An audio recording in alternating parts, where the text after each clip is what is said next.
6-Minute English. From BBC Learning English. Hello, this is 6-Minute English from BBC Learning English. I'm Neil. And I'm Sam. In this programme, we'll be looking at some of the many dangers facing humanity, from climate change and global pandemics to asteroid impacts and nuclear war. We'll be finding out whether human civilization can survive these risks and looking at some of the related vocabulary as well. Do you really think humans could become extinct and end up as dead as the dodo? So of course you've heard of the dodo. Yeah, dodos were large, meter-high birds which died out in the 1600s after being hunted to extinction by humans. That's right. Dodos couldn't fly and weren't very clever. They didn't hide when sailors with hunting dogs landed on their island. The species was hunted so much that within a century, every single bird had died out. But do you know which island the dodo was from, Sam? That's my quiz question for today. Was it A, the Galapagos, B, Mauritius, or C, Fiji? I'll guess the Galapagos, Neil, because I know many exotic animals live there. By the way, that's also cheered me up a bit because as humans, we are much smarter than the dodo. We're far too clever to die out, aren't we? I'm not so sure I agree, Sam. Lots of the existential risks, the worst possible things that could happen to humanity, such as nuclear war, global pandemics, or rogue artificial intelligence, are human-made. These threats could have catastrophic consequences for human survival in the 21st century. Yeah, that's true. But existential risks don't only threaten the survival of the human species. Instead, they could destroy civilization as we know it, leaving pockets of survivors to struggle on in a post-apocalyptic world. And it wouldn't be the first time that has happened. As the BBC World Service programme The Inquiry found out, Simon Beard of the Centre for the Study of Existential Risk at Cambridge University explains.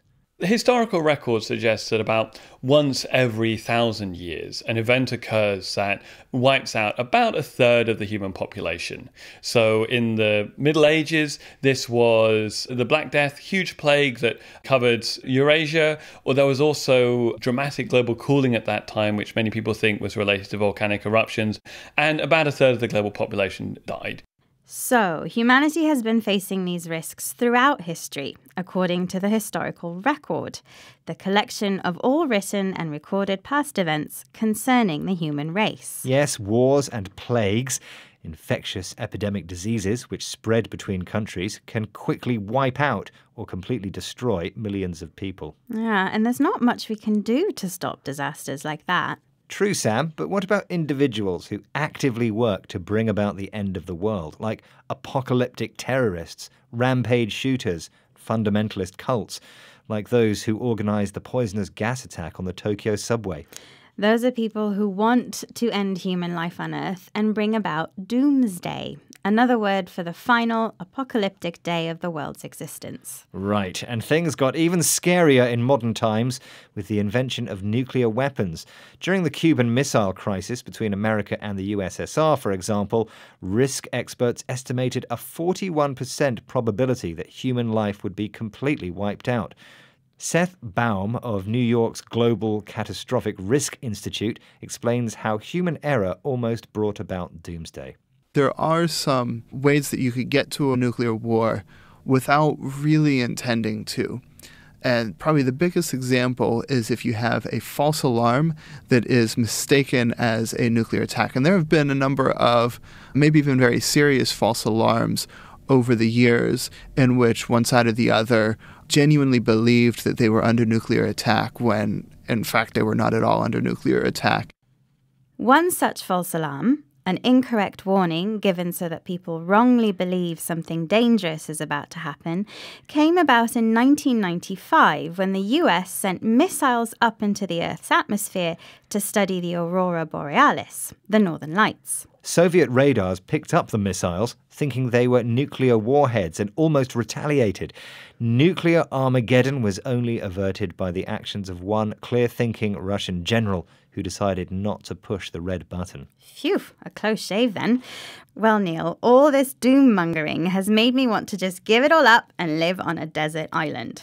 Like the dodo, eh, Sam? So, which island would that be? If you remember, today's quiz question asked where the dodo was from. I said the Galapagos. And I'm afraid to say it was B, Mauritius. Okay.